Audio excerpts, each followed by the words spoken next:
Cette semaine, on a une émission particulièrement chargée et pas mal surprenante. En fait, de mon côté, moi, je vais vous parler de deux essais plutôt musclés que j'ai faits au cours des derniers jours, la Ford Mustang 2024 et le Ford Raptor R. Moi, comme à mon habitude, j'ai plein de petites actualités croustillantes, hein, entre autres des concepts qui nous viennent tout droit du Japon ou de la Corée pour Kia dans le monde de l'électrique. Mais ce n'est pas tout. Moi, je vais vous parler de ma belle relation avec Hyundai et je m'appelle Marilou. Et moi, c'est William Bouchard. Et moi, c'est Marc Bouchard et croyez-le ou non, vous écoutez Gotchard.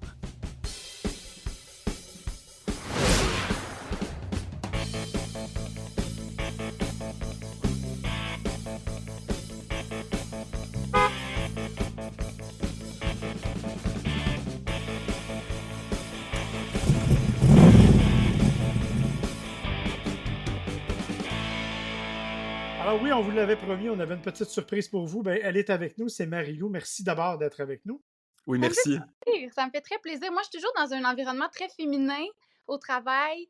Ça papote, ça cuisine, mais je trouve ça le fun de passer du temps avec des boys une fois de temps en temps. Ah, Et nous, à l'inverse, hein, c'est plutôt masculin, donc ça fait du bien aussi. effectivement. Mais évidemment, bon, on ne peut pas parler à Marilou. Bon, Marilou, c'est une femme d'affaires, une dirigeante d'entreprise. On connaît 3 fois par jour le succès incroyable. On a vu, tu as été rédactrice en chef invitée, une première d'ailleurs dans les pages affaires de la presse au cours des derniers jours. C'est pas Ouais. rien, mais c'est pas de ça qu'on va parler aujourd'hui. Je m'en excuse. En fait, aujourd'hui, ce qui nous intrigue, c'est, bon, je vais être franc, tout à fait honnête, il y a un an, quand on nous a annoncé le nom de Marilou comme porte-parole de Hyundai, j'oserais dire que ça sonnait pas dans ma tête Marilou Automobile. Il y avait comme pas de lien direct. Qu'est-ce Mhm. qui fait que tu as accepté de te lancer dans une aventure, dans un monde où j'imagine que tu n'étais pas du tout familière avec ce monde-là, là? Pas du tout. En fait, moi, j'ai été très surprise quand on m'a approchée aussi. Fait que, tu sais, je comprends la réaction des gens. Cela dit, comme dans n'importe quelle relation, tu sais, on se parle, il y a un dialogue, il y a une relation qui naît. Puis au fil d'échanges, tu sais, j'ai compris que c'est un monde qui est très associé à l'homme et pourtant, de ce que je comprends et de ce que je constate, c'est beaucoup la femme qui va décider de la voiture à la maison. C'est la femme qui va faire les listes, qui va passer, ben, tu sais, là, c'est des stéréotypes, là, mais je le vois, en tout cas, moi, mes amis, on est beaucoup dans notre voiture. Moi, je suis une jeune maman, fait que en fait, c'est un peu ma deuxième maison.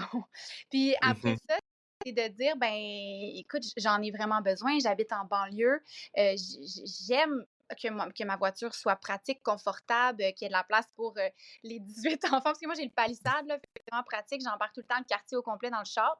Euh, c'est là où j'ai compris que, OK, c'est quoi être un gars de char, puis c'est quoi être une fille de char, dans le fond? Moi, j'en ai besoin. C'est un outil pour travailler, c'est un outil pour être une bonne mère, c'est un outil pour être une bonne amie, de me rendre. Fait que c'est là où je me suis dit, ben, nos valeurs sont réciproques. Hyundai accorde aussi beaucoup d'importance au Québec, ce qui, moi, m'a vraiment parlé. Là, tu sais, qu'on tourne les publicités avec. Écoute, la quantité de gens à qui ça donne du travail, ces publicités-là, c'est fou. Ne serait-ce que quand on voyage à Charlevoix puis qu'on loue 100 chambres d'hôtel un soir. Tu sais, tout ça, moi, ça me parlait beaucoup. Donc, ben, là, j'ai l'impression que je parle vraiment trop, mais j'aurais Non, tellement de non. choses Mais à non, mais non, l'invité, c'est Marilou, là. J'aurais plein d'autres choses à dire, mais je pense que principalement, c'est ça qui m'a donné envie de foncer dans le projet, tu sais. Mais il y a plein de raisons encore, mais on a encore du temps, là. Je Ben dépasse. oui, il n'y a pas de problème. Donc, ouais, là, en ce moment, t'as un palissade, mais j'imagine que chez Hyundai, t'as dû pas mal toutes les essayer, là. Ben, la chance que j'ai, moi, c'est de faire les publicités, hein. Fait que chaque fois que je vais sur un plateau, ben, j'essaye la voiture pour laquelle on fait un stage. Comme là, je roulais dans la Elantra récemment parce qu'on prépare un nouveau message pour Elantra. Récemment, il y a eu le Kona aussi. On a fait une campagne pour le Kona. Et moi, j'ai eu un gros coup de cœur pour le Ioniq 6. Euh, Excusez. quoi? Il faut Parce que t'expliquer sur le que. podcast, oui, c'est un peu le running gag sur le podcast parce que moi, c'est l'Ioniq 5 que j'ai beaucoup aimé.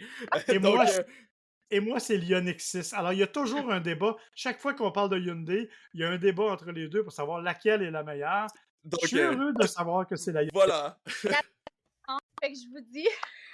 Non, mais les deux, je veux dire, sont bien, mais j'ai vraiment eu un coup de cœur. Puis ça, c'est drôle. Puis on dirait que je commence à prendre confiance en moi parce qu'au début, comme porte-parole, je me disais, faut que je sois capable d'expliquer, la mécanique, puis pourquoi. Mais honnêtement, là, toutes les gens que je côtoie, toutes les femmes que je côtoie autour de moi, c'est un feeling, en fait, conduire. Tu sais, je peux pas t'expliquer pourquoi je tripe autant sur la conduite de ce véhicule-là. J'ai pas les termes, mais je sais que ça me fait sentir, j'ai l'impression d'être sur un nuage puis de voler. Fait que, regarde, c'est très imagé et artistique en image, mais j'ai vraiment adoré l'auto. Puis, c'est une voiture aussi qui fait beaucoup tourner le regard, là, je le vois, là.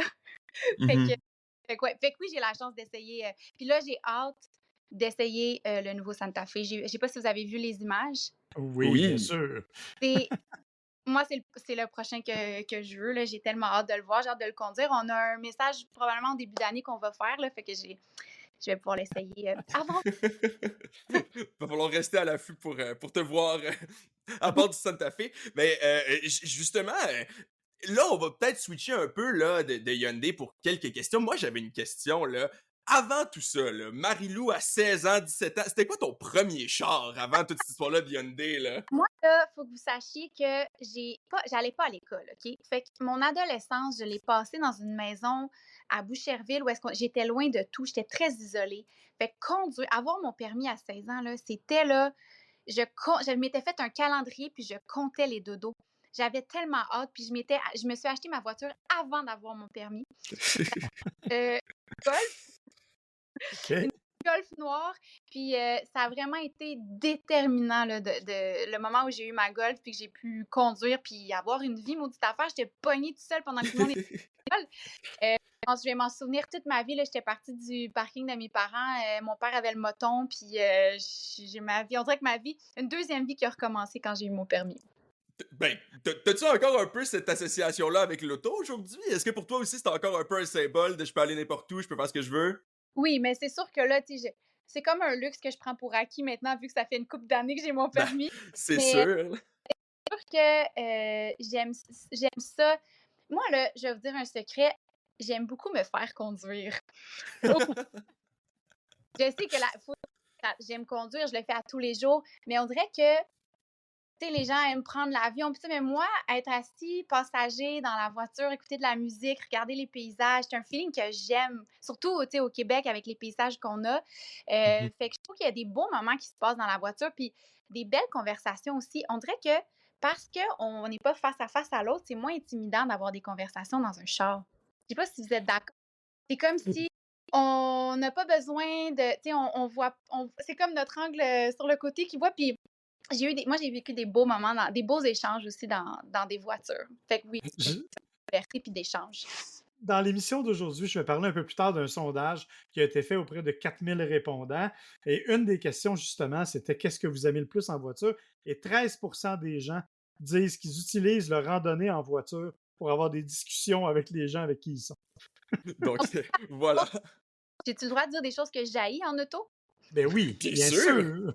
Fait que la chose que je déteste le plus au monde, c'est que les enfants, ça s'ostine dans un char. Moi, là, c'est l'endroit où, tu sais, quand ça fait, mettons, on va au chalet ou qu'on a un petit peu de route à faire, on dirait qu'ils commencent à s'ennuyer, puis moi, j'ai pas de tablette, puis tout ça.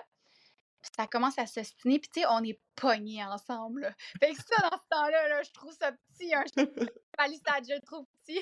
Mais on dirait que en bas âge, là, tu sais, les mimes là, de où est-ce qu'ils mettent un carton puis un plexiglas entre les enfants, là, des fois, j'y pense. Bon, ouais, comme tu dis, une palissade, t'as l'espace de le mettre, ton plexiglas. Donc, Une dizaine de plexis dans le palissade. Mais est-ce que tu es une conductrice modèle? Est-ce que tu es quelqu'un de patient? Est-ce que tu es quelqu'un qui. Comment tu es sur la route? Je suis extrême. Je ne pogne jamais les nerfs en route. Tu sais, là, je vais vraiment dire un secret de famille, mais ma fille, qui a 8 ans, remarque la différence entre papa et maman, tu sais. On dirait que les gens, ils conduisent toujours pas bien autour de papa, mais toi, tu sais, parce que moi, je passe pas de commentaires. Tu sais, quand quelqu'un me coupe, je me dis, ah ben, sûrement qu'il m'a pas vu, peut-être une mauvaise journée. Ou, tu sais, on dirait que c'est comme ma façon de. wow! T'es ben Non, trop fine! non, mais non, j'ai une tonne de défauts, là, mais sur la route, je suis très passive, je suis très compréhensive.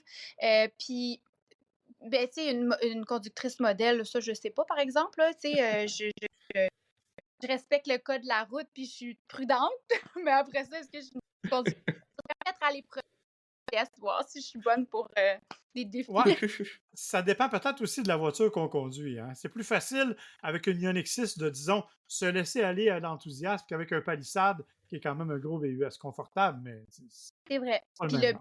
bouton aussi, il est pour beaucoup, là. Je sais que dans des véhicules silencieux, des fois, on monte rapidement sur l'autoroute à une vitesse. Ah, les Ouais, électriques, c'est facile. Ouais. c'est un peu trop. Et là, bon, on l'a dit, ça fait 1 an que tu es associé avec Hyundai. Oui. Est-ce qu'on peut anticiper que l'association va continuer encore un bon bout? Oui, pour mon plus grand plaisir, là, c'est quelque chose qui se poursuit. On a encore plein de beaux projets ensemble. Comme je disais, là, il y a le Santa Fe qu'on va faire un message en début d'année. Puis, tu sais, moi, de mon côté, tu sais, oui, il y a tout ce qu'on voit à la télévision, mais il y a beaucoup d'initiatives aussi que moi, j'amène sur mes plateformes parce que je trouve ça le fun. J'ai plein d'idées créatives pour l'année prochaine, mélanger la musique. En tout cas, pour moi, c'est un beau terrain fertile pour laisser aller des idées avec Hyundai. Puis ce que j'aime, c'est il y a comme un sentiment de confiance qui s'installe. Puis, fait que c'est des échanges, c'est de plus en plus le fun, en fait. Même le prochain spot, là, avec les Lantras, il y a de la musique qui est intégrée dans le spot publicitaire parce que ça colle vraiment bien à ma peau. Fait que, tu sais, je suis vraiment fière. Je suis particulièrement fière à cause de ça.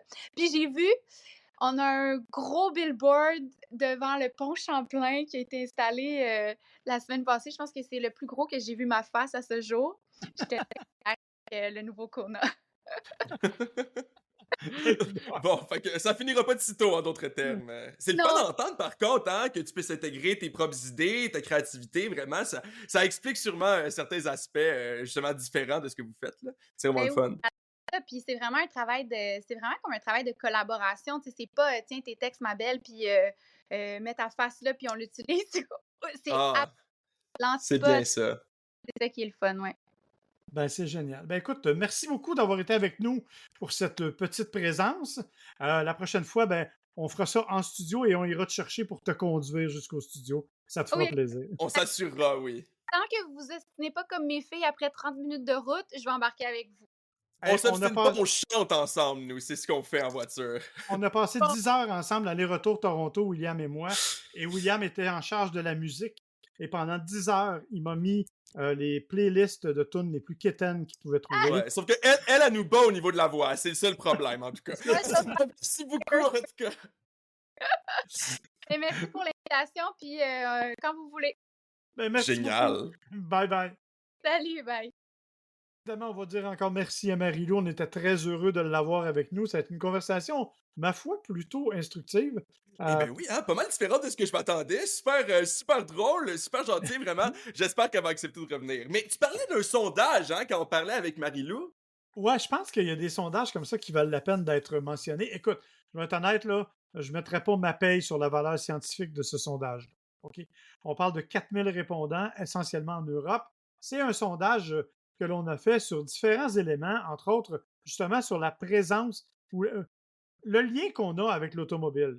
Par exemple, on en est arrivé à la conclusion, en termes de ce sondage-là, que 45 des automobilistes donnaient un nom à leur voiture. Ça, c'est pas nouveau, c'est quelque chose qu'on connaissait assez bien. Tu sauras d'ailleurs qu'en Grande-Bretagne, le nom favori, c'est Betsy. Betsy. Moi, dans ma tête, c'est une Betsy. vache, Betsy, mais. Moi aussi, mais je trouvais ça particulier, mais il y a Bessie aussi, mais bon, en tout cas, ce sont les plus... au Royaume-Uni, c'était ça. Ce qui est particulier aussi, on en a parlé avec Marie-Lou, c'est que 13 des gens disent qu'ils utilisent leur voiture pour avoir des discussions parfois un peu délicates avec des gens qui sont avec eux. Bon, Marie-Lou disait oui, on ne les regarde pas en face. Il y a aussi le fait qu'à 100 km/h, tu ne peux pas vraiment te sauver. Fait que tu es un peu coincé pour répondre aux questions. Ça aide un peu, bien entendu. Il y a quand Ah, même puis c'est des éléments. fermé, c'est privé, hein, un peu aussi. Oui, oui, puis tu sais, t'es comme concentré, t'as comme pas autre chose à faire. Fait que c'est sûr que c'est assez propice. Autre élément d'ailleurs qui rejoint cette pensée-là, 23 des gens disent que quand ils ont une décision difficile à prendre, ils s'en vont en voiture et c'est là qu'ils peuvent la prendre. Ils s'en vont seuls en voiture faire une petite randonnée et c'est là qu'ils peuvent la prendre. Il y a aussi 4 des gens qui ont fait une demande en mariage alors qu'ils étaient dans leur voiture. Bon, Une on va demande en peut-être mariage. on va peut-être parler beaucoup de mariage aujourd'hui, mais on en reparlera un peu plus tard. Euh, Mais ben là, faut spécifier pourquoi, là. Tu dis ça non, parce non, que je me tantôt, suis... tantôt. Mais non, faut le dire, je me suis marié samedi dernier, puis tout ce qu'on fait, c'est m'en parler à tous les niveaux, là. Donc, essaye de plugger le mariage, là. Vas-y, parle-en. Donc, 4% qui ont fait leur demande en mariage en voiture. Faut le Ouais, faire, hein. Moi, j'ai pas fait ça comme ça, là, si on peut se permettre de parler du mien, là. c'est ce que j'étais pour te dire. Tu as quand même, toi, fait d'autres choses d'un peu différent. Dans les autres questions qui ont été posées, en fait, on a demandé aux gens, est-ce que vous avez déjà vu des affaires particulières en voiture? Ben, il y en a près de 1 sur 4 qui dit qu'ils ont vu un animal dans le siège du conducteur. Bon, la question, c'est, on ne sait pas si c'est l'animal qui conduisait ou pas. Mais en fait, probablement que c'est bon, un chien Est-ce ou un qu'une chat. personne sur 4 a admis consommer des drogues fortes au volant? Parce que ça pourrait expliquer bien des choses. Ouais, ben, l'autre aussi, d'ailleurs, je te dirais, parce que 6% des gens ont dit qu'ils avaient vu des conducteurs nus. Mais comment tu peux savoir s'ils sont tout nus, là? Faut que tu regardes quand même, là. Ouais, ben mettons, on va dire torse nu, OK, pour faciliter les choses. Et l'autre, parlant de drogue forte, il y en a un parmi tous les répondants qui a dit qu'il avait croisé une voiture avec un mouton comme passager. Bon. Mais comme passager, déjà, c'est moins pire, là, hein? Des trucs de Ouais, mais en même temps, covoiturage ou... un mouton sur le siège passager, je sais pas, c'est pas exactement le genre d'affaire. Tant Euh, qu'il est attaché. oui, c'est ça exactement. Franchement, pas fort. On a aussi demandé à ces gens-là qu'est-ce qu'ils avaient trouvé de plus bizarre dans des voitures. Ben, on a trouvé des mini-toilettes, entre autres. Ce qui peut être pratique si tu fais des longues randonnées, je Des suppose. mini-toilettes, on appelle ça des Oh, bouteilles, je sais pas. je sais pas, j'ai pas J'ai pas envie posé d'en la savoir question. plus. Qu'est-ce qu'on a trouvé d'autre? On a trouvé du sucre et du ketchup d'urgence. Ben oui, quand t'as besoin de ton ketchup d'urgence, hein? Oui, tu sais, tout le monde sait que l'urgence du ketchup, c'est bien, bien Oui. connu. Quand De le la mouton il a litière, faim, il faut sortir le ketchup d'urgence. exactement. De la litière pour chat, mais ça, il y a une certaine explication logique, hein. Parce que chez nous, on en met de la litière pour chat dans du coton fromage sous les sièges. Ça permet d'absorber une partie de l'humidité. Donc, c'est quand même pas vilain. On a trouvé, bien sûr, des paires de roller skate, là, de patins à roulettes. On a trouvé des toutous, tu sais, des affaires en peluche, des trucs comme ça. Et Normal. on a trouvé des bouilloires. Ben, c'est pour Euh, se faire du thé. On met le sucre d'urgence dans son thé d'urgence avec sa bouilloire d'urgence, j'imagine. mais on fait bouillir comment la bouilloire d'urgence dans une voiture? C'est ça la Là, grande tu poses question. des grosses questions, là. C'est ça la grande question, en fait. C'est qu'est-ce qu'on fait avec ça? Bref, euh, la voiture, c'est aussi de la conduite particulière. Alors, quels sont les voyages que l'on retient le plus? D'une part, c'est un voyage pour une vacance. Ça, c'est le numéro un. C'est celui-là qui est la randonnée qu'on retient le plus souvent. Deuxième voyage, c'est quand on revient de la maison avec un nouveau-né. Alors, évidemment, on peut comprendre que c'est un peu émotif. Et la troisième, dont on se souvient le plus, c'est quand on déménage vers notre première maison. Mais là, la randonnée, elle est particulière. Euh, il y a des jeux aussi qui sont populaires à l'intérieur des véhicules. Le fameux, en anglais, on dit I Spy, mais en français, c'est avec mes petits yeux, je vois. Puis Mhm. là, tu poses des devinettes. Ça, c'est le jeu, semble-t-il, le plus populaire avec les enfants. On aurait d'ailleurs pu en parler à Marie-Lou. Ça voulait occuper les siens au lieu qu'ils chicanent. Le deuxième, ben, c'est la voiture jaune, hein, la fameuse voiture Un jaune qu'on se donne classique. une bine sur l'épaule. C'est un classique. Et la troisième, c'est le jeu avec des numéros de plaques d'immatriculation. Des jeux que tout le monde connaît, qu'on a tous fait. Ce sont les trois jeux les plus populaires. D'ailleurs, petit détail, rappelle-toi, dans la Chrysler Pacifica, il y avait à l'arrière un écran et toi et celle qui aujourd'hui est ton épouse, vous étiez amusés pendant les vacances à jouer à l'espèce de bingo ou quand vous deviez spotter, entre autres, des voitures jaunes et autrement Oui, tout au ben long du absolument. Il y a voyage. plusieurs versions numériques là, de ça dans la Pacifica, je crois. Même du truc de plaque d'immatriculation. Là. Bien sûr, Exactement. une fois, on l'avait essayé aussi à Los Angeles. Et eux, ben, c'était les 50 États américains. Donc, ben, c'est ça. C'est pas n'importe quoi. Mais comme quoi, dans le fond, la voiture, c'est un lieu. On en parlait avec Marie-Lou, mais il y a de l'émotion. Là. Il y a des expériences qui se passent dans la voiture. C'est pas juste de A à Z. Là. On parle de nouveau-né, on parle de discussion importante. C'est pas juste un paquet de tôle, effectivement. Mais la dernière question, c'est celle qui m'a troublé le plus. Parce que l'on dit que 90% des conducteurs souffrent à un moment donné ou l'autre d'anxiété quand ils sont au volant. Ça, c'est assez troublant parce que ça veut dire que 9 personnes sur 10 autour de toi souffrent d'une certaine forme d'anxiété. Et 32% disent que c'est surtout quand ils sont sur des routes qu'ils ne connaissent pas, 31% quand ils conduisent la nuit et 28% quand ils doivent conduire dans des conditions comme, par exemple, là, en heure de pointe, en congestion. Alors, comme tu vois, c'est pas nécessairement très facile pour tout le monde, la conduite automobile, mais tu le dis, ça nous amène une relation privilégiée avec la voiture et ça nous amène dans des situations particulières. D'ailleurs, ce que je t'ai pas mentionné, mais qui est tout à fait vrai, une des raisons principales que l'on aime les road trips, la première, c'est pour être en famille, partir en vacances avec des amis. La deuxième, à 17%, c'est parce qu'on peut grignoter des snacks dans la voiture. Et je suis obligé de te dire que je suis un membre actif de ce 17%.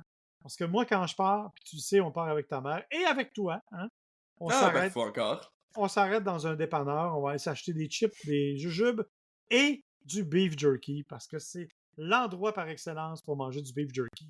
C'est en voiture. Ben oui. Puis on en a fait un il y a pas longtemps, un road trip, hein? C'est ce qu'on disait, encore une fois. Je pense que c'était hors enregistrement, mais c'est ce qu'on disait à Marie-Lou. On a fait ça récemment, nous. On est allé dans le coin d'Oshawa pour le Test Fest, hein? C'est ça, ou en français, le Festival des essais. Et on a peut-être grignoté un peu sur la route, mais surtout, on a chanté. Je tiens à le spécifier. On a chanté en masse. Mais ça a valu la peine quand même de se rendre jusqu'à Oshawa, hein? Ouais, bon, d'abord, on ne donnera pas d'échantillon de chant ici, si tu permets. Absolument pas. On est ici pour parler de voiture. Et il faut savoir que le Festival des essais, comme tu dis, c'est le Test Fest, c'est de l'Association des journalistes automobiles du Canada, une association dont tu es un fier membre depuis le mois de juillet. Depuis quelques mois à peine. Et moi, j'ai appris que ça faisait 20 ans que j'en étais membre. Je me rappelais pas que ça faisait si longtemps. Bref. Et chaque année, on nomme les voitures canadiennes de l'année. Cette année, on a simplifié le système un peu. 4 catégories au lieu des 15 habituelles. Voiture canadienne de l'année, VUS canadien de l'année, voiture électrique canadienne de l'année et VUS électrique de l'année. Je trouve que c'est vraiment beaucoup plus simple comme ça. Sauf que pour en arriver à faire ça, bien sûr, on juge les voitures que l'on essaie chaque semaine, mais pendant quelques jours, à Oshawa, en fait à Bowmanville, à Mosport pour les amateurs de sport automobile, c'est une piste très connue, ben, on est réunis là, on a un certain nombre de voitures sur place et on a essayé, toi et moi, une quinzaine de voitures chacun en 2 jours. Ouais, donc presque 30 modèles là, individuellement. Hein. Exactement. Évidemment, vous aurez compris que ce n'est pas des essais en profondeur. Dans plusieurs de ces cas-là, c'est des voitures qu'on avait soit essayées, soit déjà vues. Mais il y a quand même 2 voitures. Et ça, William, je vais te laisser en parler parce que ce sont 2 véhicules qu'on a essayés tous les deux, qu'on a été très impressionnés. Bon, moi, un peu jaloux, parce que dans un des 2 cas, toi, tu as eu la version de luxe et moi, j'ai eu la version de base. Mais quand même 2 véhicules assez exceptionnels. Un qu'on ne verra pas si souvent et l'autre qui risque d'être un best-seller dans sa catégorie et qui risque de faire un petit peu de peine à Marilou parce qu'il va venir remplacer son palissade. Oui, c'est ce que j'allais dire, la compétition du palissade, malheureusement, pour Marilou. Mais oui, ben, je vais commencer peut-être en jasant un peu là, des modèles, là, comme tu disais, ceux qu'on a déjà essayé. Je suis retourné faire l'essai de mon Ioniq 5 bien aimé pour savoir si j'avais bel et bien raison.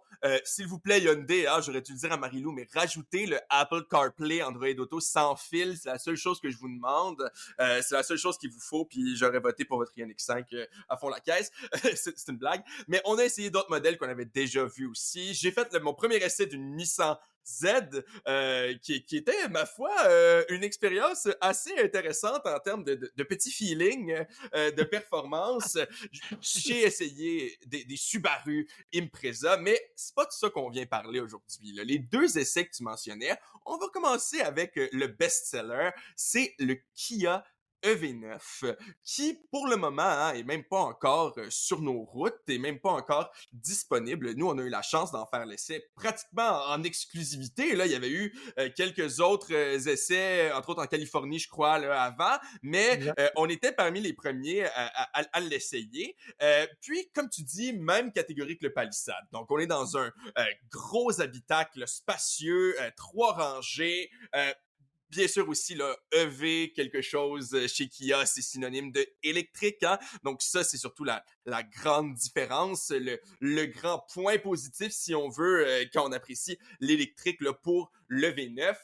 J'ai été quand même étonné, d'ailleurs, parlant du moteur électrique. Nous, on avait la version traction intégrale, donc il y a 2 moteurs. Là, on n'a pas essayé la version qui est un petit peu moins puissante, mais quand même, la version traction intégrale 379 chevaux, 443 livres-pieds de couple, Ouais. quelque chose comme 440 km d'autonomie. Donc, écoute, je me souviens plus ce que tu avais exactement, mais on se suivait quand on faisait les essais, on n'essayait pas les mêmes véhicules, hein, donc souvent, lui, il allait être dans quelque chose un peu plus sport, moi, je vais être dans quelque chose un peu plus, justement, familial peut-être, mais malgré tout, j'ai pas eu trop de misère à te suivre, hein? Même dans mon 3 rangées, là, j'ai été capable de te suivre dans ta petite voiture de performance assez bien et surprenamment, même dans les courbes, et bien sûr, si on avait dépassé les limites de vitesse, dans ce cas-là, qui bien sûr n'est pas arrivé, je suis certain que le V9 aurait réussi à suivre, là, parce que vraiment, la tenue de route a été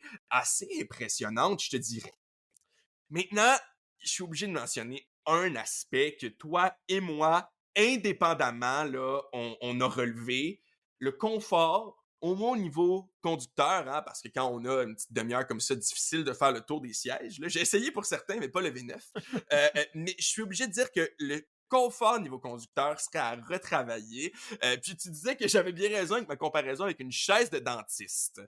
Oui, ben en fait, c'est exactement. Moi, j'avais fait l'essai juste avant toi.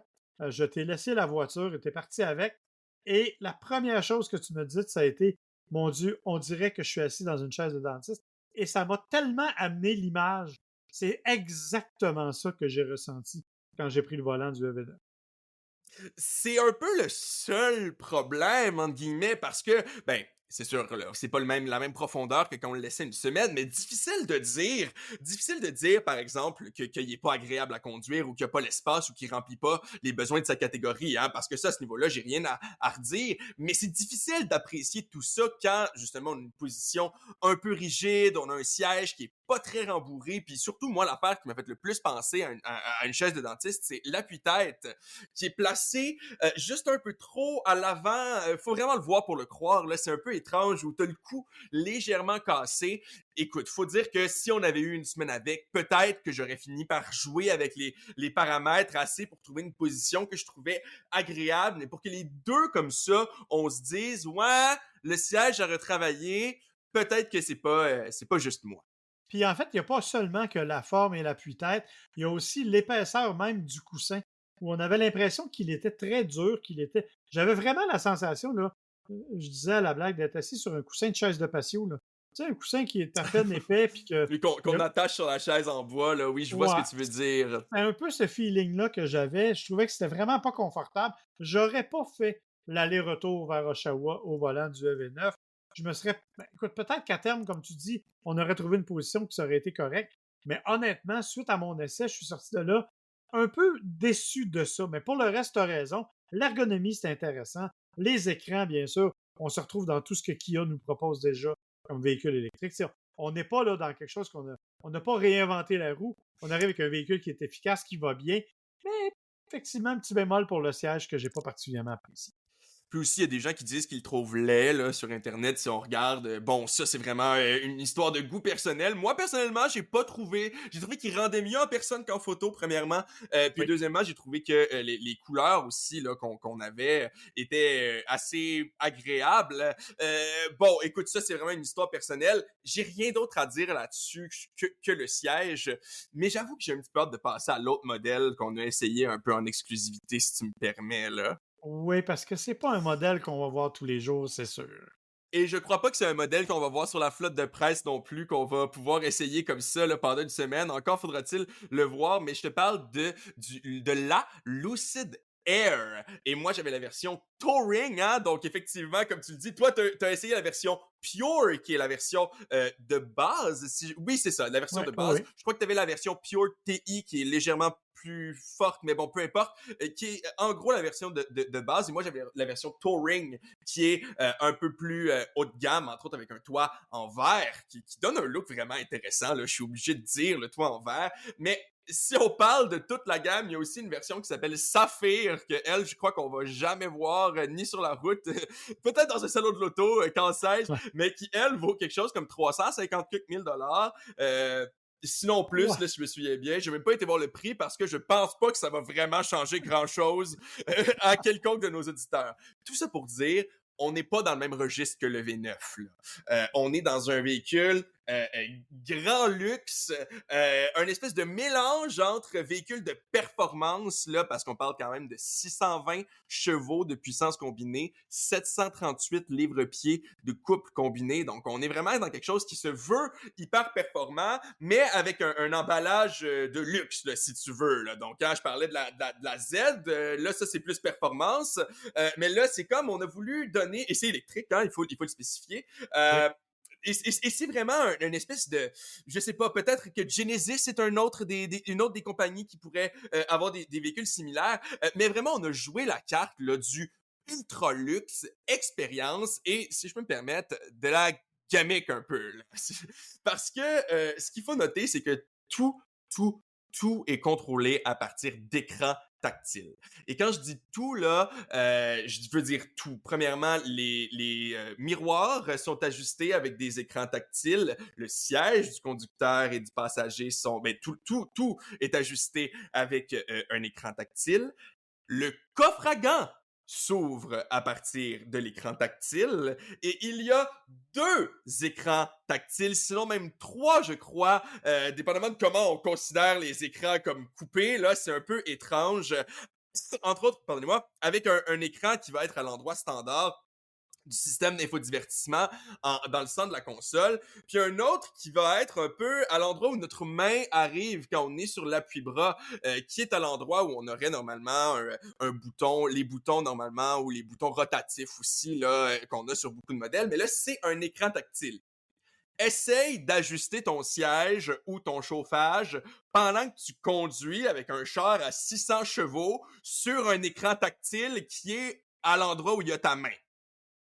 Je te dis ça de même, là, ça Oui. sonne aussi facile que ce l'est. C'est pas super agréable. Puis c'est triste, parce que j'ai trouvé que l'intérieur était relativement agréable malgré tout. La conduite, peut-être que toi, tu pourras en parler avec plus de détails, mais mon Dieu, moi, j'ai beaucoup trop aimé ça. Hein, justement, c'est sûr que le seul autre véhicule plus performance que j'ai essayé au Test Fest, c'était la Z, mais bon, j'ai aussi été avec d'autres véhicules un peu... j'ai un peu forcé le moteur là, sur certains coins de rue avec certains autres véhicules. Puis je dois dire qu'il y en a aucun qui m'a donné la sensation de stabilité qu'on avait dans la Lucid. Faut dire qu'elle est très lourde hein, pour un véhicule du genre, on le sent. Mettons que là-dessus, là, ton derrière, il part pas là, comme avec des véhicules à propulsion. On est vraiment dans quelque chose d'ultra stable, ultra, dans une tenue de route justement, là, qui est vraiment grande, maniabilité que j'ai vraiment beaucoup aimé. Mais j'aurais de la misère à débourser 150 000 $ de mon argent pour quelque chose qu'il faut que je pèse sur un petit bouton d'écran tactile pour ouvrir mon coffre à gants. Ouais, ça, il y a cet aspect-là de la chose. Tu l'as dit, c'est un véhicule qui est d'une grande stabilité parce que c'est long, grand empattement, donc c'est très stable. C'est large aussi, donc c'est vraiment, vraiment assis sur la route. Tenue de route impeccable et on peut choisir les modes de conduite. C'est exceptionnel. Ça, là, vraiment, tu l'as dit, rien à redire. Moi, j'avais une version un peu moins puissante, mais malgré tout, c'était tout à fait suffisant et tout allait bien. Mais tu as raison, et on n'est pas à l'abri des petits bugs. La preuve, c'est que nous, on était à la piste Mosport, hein, quand on a pris possession de la voiture pour aller faire notre essai, et que tout au long de ma randonnée, le GPS m'a indiqué que j'étais au plein cœur de Toronto. Ce qui est à quand même presque quoi, 50 km à peu près, peut-être un Oh, peu moins? plus que ça même. Plus que ça? C'est 80 km ou à peu près. Donc, je veux dire, on n'était pas du tout proche, là. Il n'y avait aucune raison. C'est qu'il y avait gelé là et il se déplaçait, mais de façon très aléatoire. Ils ont eu des problèmes avec, bon, t'as pas, comme tu as remarqué, tu n'as pas de clé physique à proprement parler. Tu as une espèce de porte-clés qui est fait en plastique. C'est magnifique, c'est génial, C'est mais esthétique, il faut le dire. très esthétique, qui ressemble d'ailleurs à la forme de la voiture un peu, là, si tu regardes l'espèce de Moi, courbure. j'avais une souris sans fil un peu en tête aussi, mais oui, Oui, effectivement, on voit la forme de la voiture. Mais tout ça pour dire, je peux juste compléter, moi, j'ai adoré ça, là, hein, le concept de tu t'approches de la voiture, elle s'ouvre pour toi, elle se part pour toi. J'aime ça, mais tu sens me dire qu'il y avait des problèmes? ben, en fait, les personnes après nous, la porte s'est verrouillée, puis ils n'ont jamais d'erreur de la déverrouiller. A fallu qu'ils reboostent encore une fois. Fait que, tu sais, il y a eu des problèmes comme ça de cette nature-là. Tu vas me dire probablement que les voitures qu'on avait étaient des voitures démo, pré-production ou je ne sais pas trop, qui ont servi à autre chose. C'est fort possible. Mais évidemment, quand tu as payé 130, 140, 150 000 ça se peut que tu aies envie que ton GPS fonctionne. Puis il faut dire que d'habitude, on nous avertit quand c'est ce genre de modèle-là, tandis que là, si je ne m'abuse, on n'a pas reçu ce genre Et, et, d'avertissement, là. et pour combler ton bonheur, Android Auto n'est pas compatible avec la Lucide.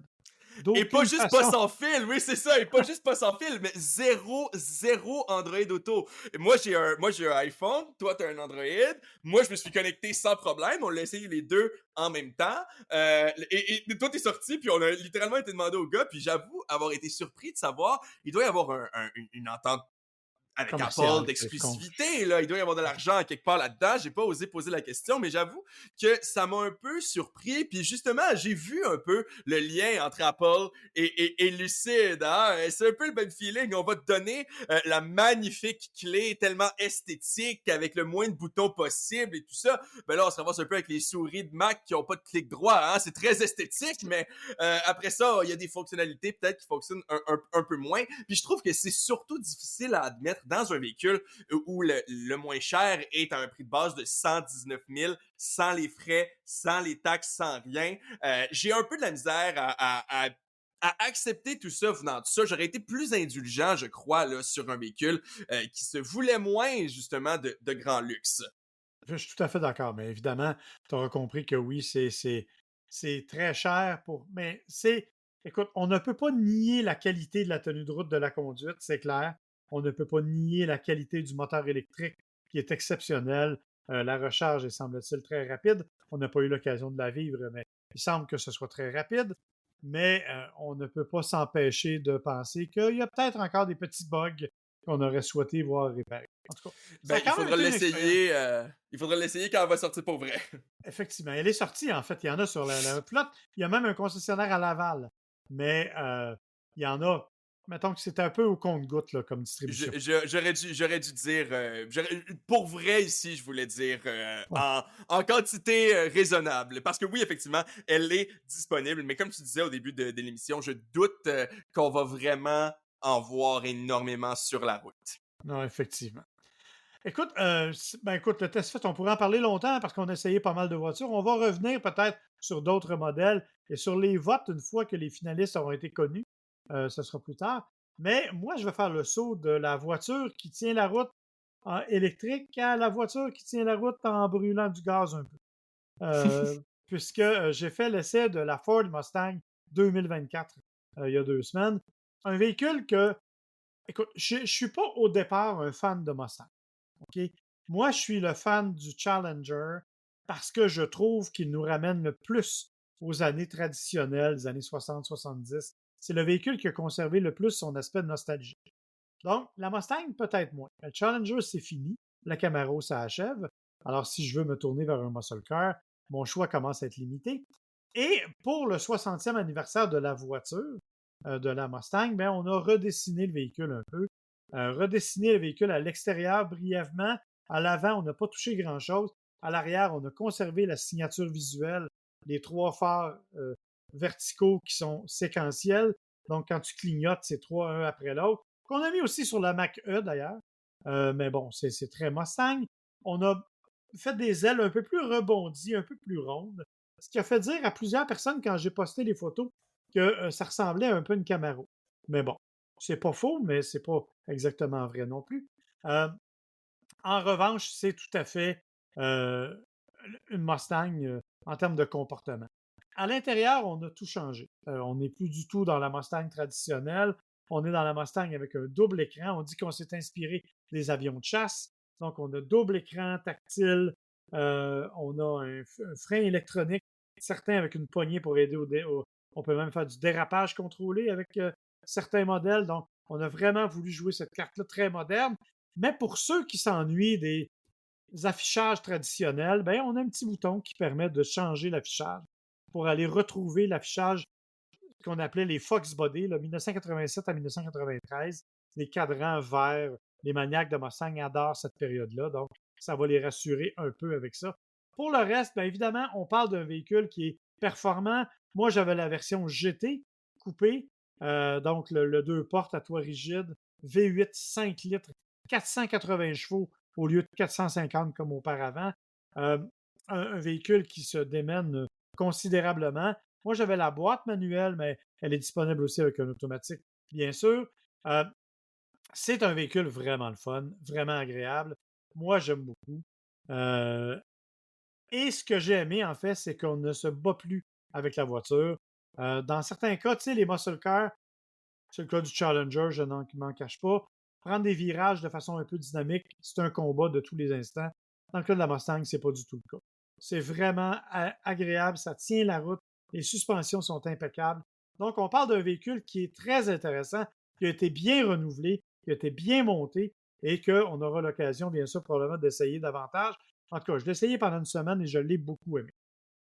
Par la suite, je suis passé d'un véhicule qui était à 12 litres au 100 à peu près à un véhicule encore plus énergivore. J'ai essayé le Ford Raptor R. Avant que tu me poses la question, j'ai aucune idée à qui ça s'adresse. OK? On va régler ça tout de suite. Je ne le sais pas. C'est un pick-up. C'est un peu comme si on avait pris un chien d'attaque et qu'on le faisait enrager en plus. Écoute, tu as le F-150, qu'on connaît bien, le véhicule le plus vendu. Tu as le F-150 de performance qui s'appelle le Raptor. Puis tu as le Raptor de performance qui s'appelle le Raptor R. On a emprunté le moteur de la Mustang Shelby GT500 pour le mettre sous le capot. Ça te donne une idée. 700 chevaux, 465 livres-pieds de couple, 0-100 4,6 secondes. Consommation. Pour un pick-up. Pour un pick-up. Oui, de 6 mètres de long, là. On parle pas d'un petit pick-up, là. Ah oui, puis il est haut, là. Je suis même pas embarqué dedans, mais juste pour l'avoir vu de l'extérieur, là, c'est même toi, tu vas avoir de la misère à embarquer, là. Ah ouais, moi, ça me prend quasiment une échelle pour embarquer dedans, là. Il y a un marchepied puis une poignée, une chance, parce que pour descendre, je me laissais glisser, littéralement. C'est des roues de 37 pouces. 37 pouces. C'est complètement fou. Donc, il y a tout ça. Le moteur, c'est complètement dément. Tu as tous les modes de conduite, y compris le mode Baja, qui est le mode course hors route. D'ailleurs, c'est à ça que ça sert. Je pense que ça se prononce Baja. Je veux pas. J'étais parti là-dessus, puis je me suis enfargé. Mais oui, c'est Baja. C'est ce que je dis d'habitude. Et merci. Là, oui, parce que Baja, là, nos 3 éditeurs hispanophones sont morts. Ils vont capoter, bon, oui, tu peux c'est continuer. Ça. On a peut-être plus que ça, tu serais surpris. Je ne sais pas. Faut témoigner. Tu peux continuer. Mais, alors, le mode Baja, qui est évidemment un mode qui te permet d'aller dans des conditions beaucoup plus difficiles. D'ailleurs, si vous regardez les photos de ce véhicule-là, la plupart du temps, on vous le montre dans des dunes de sable, en train de faire des sauts complètement fous. Pourquoi? Je l'ai dit, pneus de 37 pouces, un peu plus de 13 pouces de garde au sol, des suspensions, des amortisseurs Fox de 2 pouces et demi, complètement fous, qui sont capables d'amortir à peu près tout ce que tu veux. Littéralement, c'est un monstre. On peut aussi changer l'échappement. Il y a 4 versions de l'échappement, dont un mode hors route qui permet d'avoir une meilleure circulation d'air. Évidemment, ça vient avec un vacarme infernal. Alors, 2 semaines de fil, mes voisins voulaient m'assassiner. Mais oui, ben écoute, j'aime ça, le son, le ronron du moteur. Fait que disons que je l'ai fait démarrer un peu, mais j'étais gentil, je le faisais pas à 5 heures du matin. Et ce véhicule-là, je te dis, et en même temps, tu embarques à l'intérieur, tu es dans un habitacle de F-150, avec tout ce que ça veut dire au niveau du siège, au niveau de l'espace, au niveau du confort. Je veux dire, on s'en est servi pour transporter des bidules pour ton mariage. On avait rempli le siège arrière, on a rempli la boîte, et mon Dieu, ça remorque plus de 8000 livres, ça transporte 1500 livres.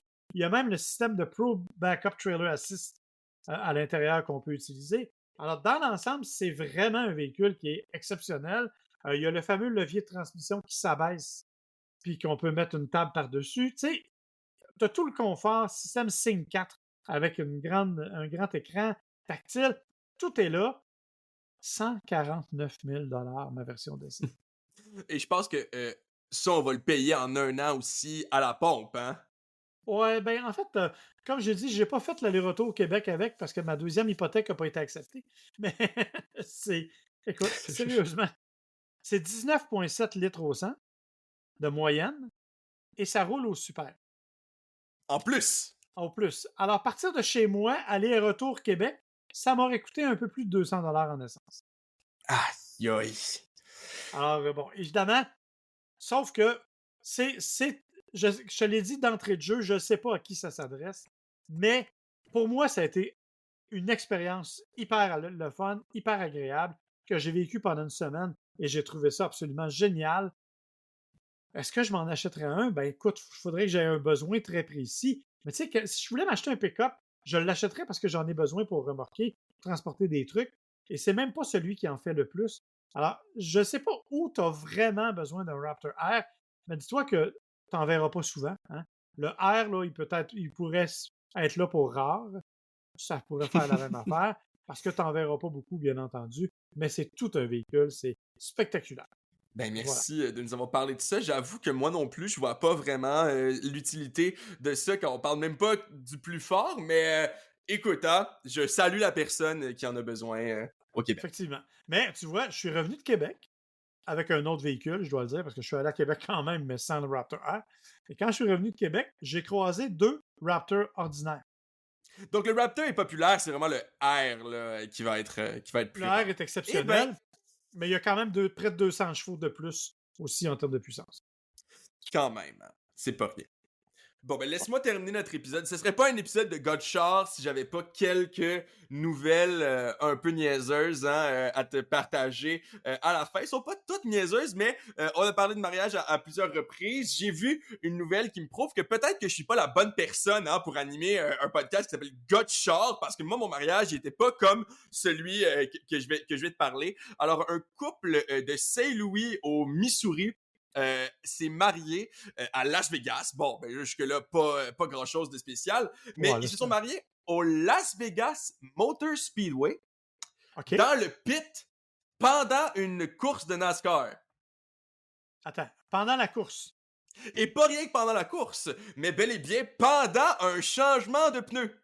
Alors, le mariage dure 10 secondes. Ça a été quand même commandité par Busch Light. La mariée arrive avec son bouquet de cannes de bière. Le marié avec son soude de pilote. Et 10 secondes. Voulez-vous prendre telle personne comme mari? Oui, je le veux. Voulez-vous prendre telle personne comme femme? Oui, je le veux. Vous pouvez embrasser la mariée. On applaudit. Tout le monde s'en va. Donc, je ne suis pas le plus grand fan, faut croire, de char. Hein? Je suis pas le plus grand gars de char sur Terre parce que il y a des gens qui se marient dans les pits de NASCAR. Moi, j'ai bien aimé le commentaire de l'internaute qui dit « Et le divorce va se faire en 1,8 secondes dans un pit de F1. » Ouais, ça ressemble pas mal à ça. J'avoue que j'espère que ça a été payant pour eux autres parce que honnêtement, c'est un peu spécial comme.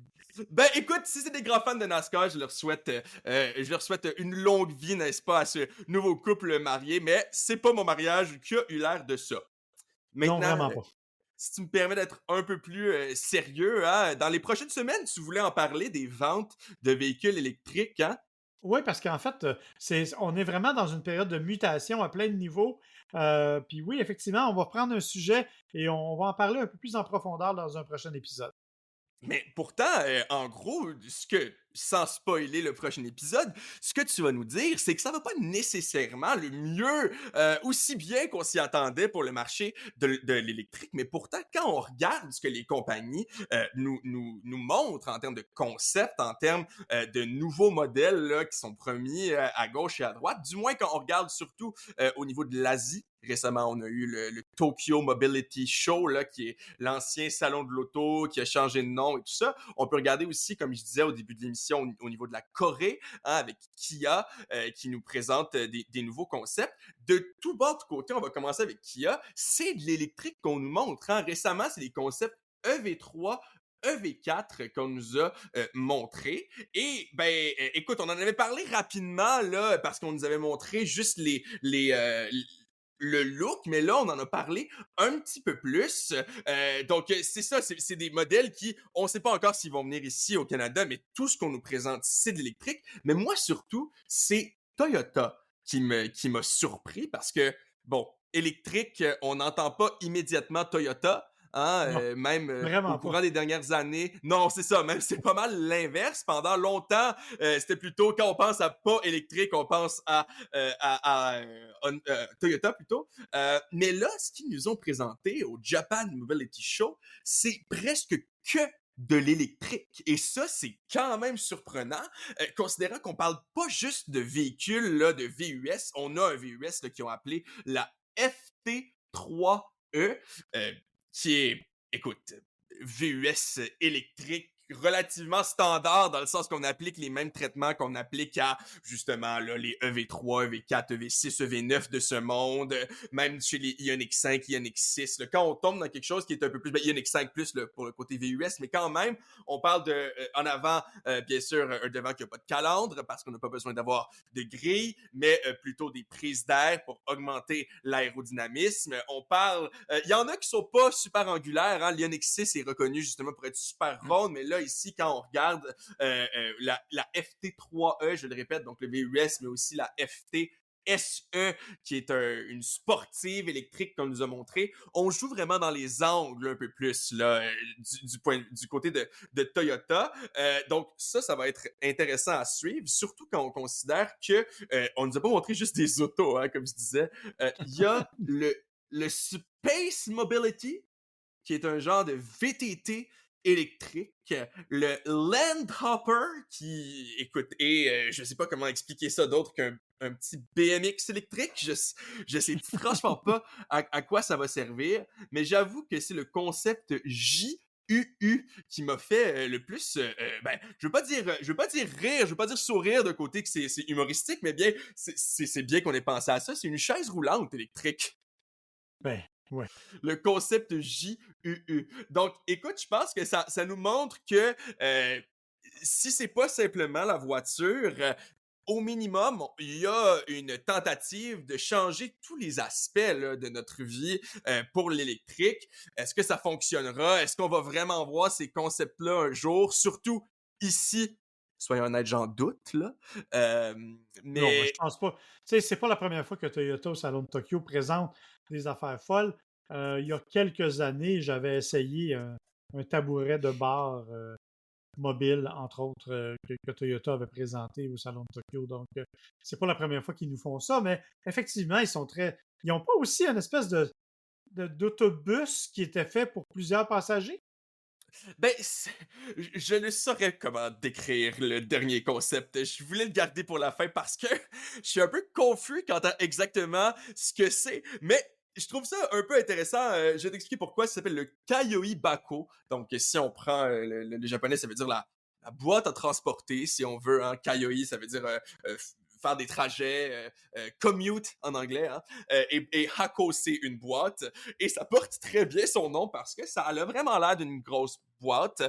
Faut dire qu'au Japon, on est habitué à ce genre de design-là, hein, avec les Ouais. K-Cars, les K-Trucks qui sont très cubiques, justement pour maximiser l'espace qu'on a, parce que quand on fait une courbe, ben, ça minimise un peu, on perd de l'espace versus une boîte cubique. Donc là, c'est un peu le but, je crois, là, du Kaioi Bako, d'être... ils appellent ça la polyvalence. Qu'est-ce que ça veut dire exactement? Le mot polyvalence est utilisé un peu à toutes les sauces là, par les constructeurs automobiles, mais Ouais. selon ce qu'on a pu voir jusqu'à date, la configuration en tant que telle du véhicule peut changer selon ce qu'on a besoin. Donc, qu'est-ce que ça veut dire exactement sur un modèle qui va être éventuellement en production? On ne le sait pas, mais ce qu'on nous dit, c'est que ça peut, par exemple, se transformer d'un véhicule commercial à un véhicule de tourisme, par exemple, avec un changement de configuration de l'habitacle en tant que tel. Donc, c'est ça qu'on voudrait dire par polyvalence. Mais bon, écoute, est-ce que c'est un changement qu'on va pouvoir faire nous-mêmes? Est-ce que c'est aussi simple que de glisser un siège et le remettre? Ou est-ce que c'est vraiment qu'on va l'acheter, que là, on va pouvoir dire on prend la deuxième, troisième rangée, on sait même pas si ça va être quoi le nombre de rangées ou la taille en tant que telle, c'est trop petit pour une troisième, mais peu importe, on n'en sait pas beaucoup. Mais tout ça pour dire qu'on essaie vraiment de jouer la carte de ben là, on n'est pas en retard, voici tous les modèles électriques qu'on est en train de préparer. Et là, la question qui s'ensuit à la fin de tout ça, c'est est-ce qu'on verra quoi que ce soit de ça sur le marché? Je ne crois pas, mais ça fait des belles idées à jaser dans un podcast. Exactement. Ça attire l'attention et tout le monde en a parlé. Écoute, William, J- à moins J'ai que une tu aies dernière autre chose. chose. Ben ouais, j'ai Oui, une dernière chose, hein. Ça va être très rapide parce que je veux pas étirer le Tesla bashing, mais tout le monde sait à quel point tu détestes violemment Tesla et Elon Musk. Mais sache que tu n'es pas la personne qui déteste le plus les Tesla. Et non, je ne parle pas de Joe Rogan qui tire à l'arc sur le Cybertruck ou l'essai qu'ils ont fait à tirer des balles de mitraillette sur le Cybertruck. Je te parle plutôt c'est pas drôle parce que c'est quand même pas correct et criminel, mais je te parle plutôt d'un incident qui s'est passé à Francfort en Allemagne où 10 Tesla Model Y ont été brûlés par un groupe d'activistes qui décrit Tesla comme étant parmi ses ennemis jurés. Donc sache que malgré tout, peu importe à quel point les gens fans de Tesla vont dire que c'est toi le plus grand hater de Tesla, il y a quand même des gens qui les détestent plus que toi. Au moins, t'en as jamais fait brûler. Puis dernière non. chose sur Tesla qu'on va être obligé de reparler bientôt, la responsabilité légale de l'autopilote d'une Tesla, hein, et aussi, j'imagine, de tous les autres véhicules, parce que là, il y a eu un jugement rendu dans un premier procès qui dit que eh ben, la Tesla n'est pas responsable, du moins ce modèle-là spécifique de Tesla n'est pas responsable de la mort de ses occupants. Donc, tout ça pour dire, on a encore des débats là, pour les prochains épisodes. Ben écoute, je suis content pour eux. En même temps, tu sais, je ne souhaite pas de malheur à Tesla qui embauche quand même des gens. Mais oui, il serait peut-être temps qu'ils fassent attention à certains éléments.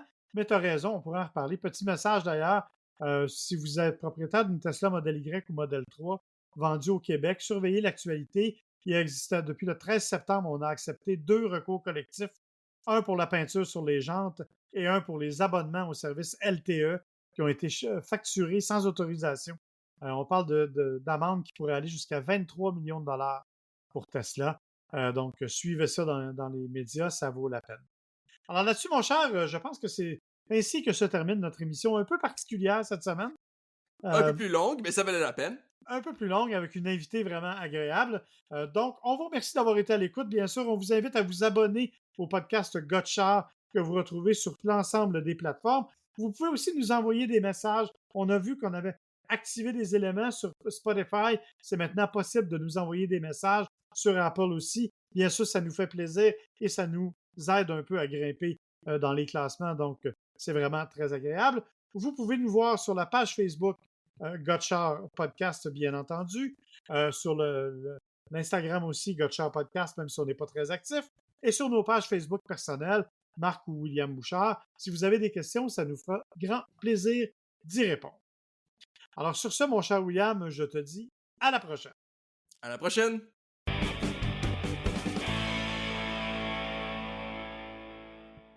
Gotchard est une production de l'agence MWA Bouchard, à l'animation Marc et William Bouchard, au montage sonore Audrey Denomé et pour la musique thème Kevin MacLeod.